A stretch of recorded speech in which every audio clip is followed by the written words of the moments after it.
अल्लाह ताला ने इस दुनिया में एक ऐसा इंसान भेजा था जिसे इसमें आज़म का इल्म अता फरमाया था। मतलब वो जो दुआ करता कबूल होती थी। और फिर उसने एक ऐसी हरकत की कि अल्लाह ने खुद उसको कुरान में कुत्ता करार दिया है।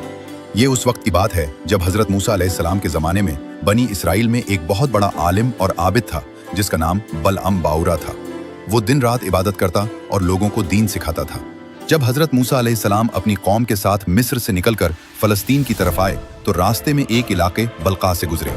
वहाँ एक जालिम बादशाह बल्क हुकूमत करता था। बादशाह ने जब सुना कि मूसा की कौम बहुत ताकतवर है, समंदर उनके लिए फट गया था, तो बादशाह खौफजदा हो गया और बलम के पास आया। उसने ढेरों सोना, चांदी, जायदादें और तोहफे बलम के सामने रखे और कहा, मूसा की कौम के खिलाफ बद्दुआ करो, ये तमाम दौलत तुम्हारी हो जाएगी। बलम ने रात को अल्लाह से दुआ की। अल्लाह ने ख्वाब में मना फरमाया, मूसा मेरा बंदा है, उनके खिलाफ बद्दुआ न करना। सुबह बलम ने इनकार कर दिया, लेकिन बादशाह मजीद दौलत लेकर आया। बलम का दिल ललचा गया। बीवी और बच्चे भी दबाव डालने लगे। बलम ने दोबारा दुआ की, लेकिन इस बार दिल में दौलत की मोहब्बत थी। अल्लाह ने आजमाइश में इजाजत दे दी। अगले दिन बलम अपनी गधी पर सवार होकर एक पहाड़ की चोटी पर गया, जहां से बनी इसराइल का पूरा कैंप नजर आता था। जब बलम ने इसमें आजम पढ़कर बद्दुआ शुरू की तो इंतहाई अजीब बात हुई।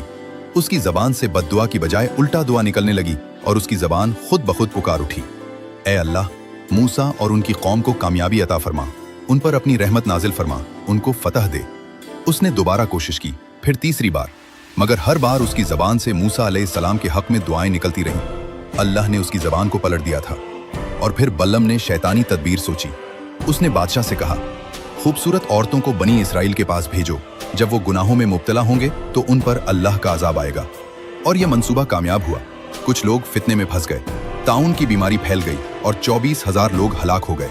अल्लाह ताला ने कुरान पाक में सूरतुल आराफ में बलम को कुत्ते की खासियत वाला कहकर जिक्र फरमाया है, जिसका मतलब यह है कि कुत्ता हर हालत में अपनी जबान लटकाए रखता है। भूखा हो या पेट भरा हो, गर्मी हो या सर्दी, हर वक्त उसकी जबान बाहर निकली रहती है। बाज़ उलमा कहते हैं कि बलम की जबान हकीकत में लटक गई थी। अल्लाह ने उसे इतनी शदीद रुसवाई दी कि उसकी जबान मुंह से बाहर निकल आई और वो कुत्ते की तरह बदसूरत नजर आने लगा। लोग उससे नफरत करने लगे थे।